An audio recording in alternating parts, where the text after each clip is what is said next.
বরিশাল নগরীর গির্জা মহল্লাস্থ আসমত আলী খান ইনস্টিটিউটে ৩ দিনব্যাপী উদ্যোক্তা মেলার শুভ উদ্বোধন অনুষ্ঠিত হয়েছে।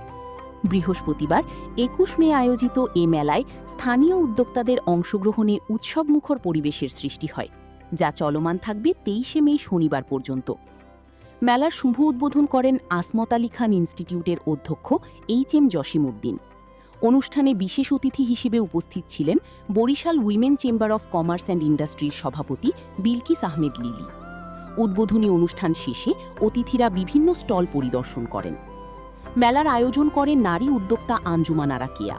তিনি জানান, স্থানীয় উদ্যোক্তাদের পণ্য প্রচার ও বাজার সম্প্রসারণের লক্ষ্যে এই মেলার আয়োজন করা হয়েছে। ৩ দিনব্যাপী এই মেলায় স্থানীয় উদ্যোক্তাদের মোট ২৫টি স্টল অংশ নিয়েছে। মেলায় খাদ্যদ্রব্য, পোশাক, হস্তশিল্প সহ বিভিন্ন ধরনের পণ্যের সমাহার ঘটেছে। দর্শনার্থীদের উপস্থিতিতে মেলা প্রাঙ্গণ প্রাণবন্ত হয়ে ওঠে। আয়োজকরা আশা প্রকাশ করেন, এই ধরনের আয়োজন স্থানীয় উদ্যোক্তাদের উৎসাহিত করার পাশাপাশি ক্ষুদ্র ব্যবসাকে আরও এগিয়ে নিতে গুরুত্বপূর্ণ ভূমিকা রাখবে।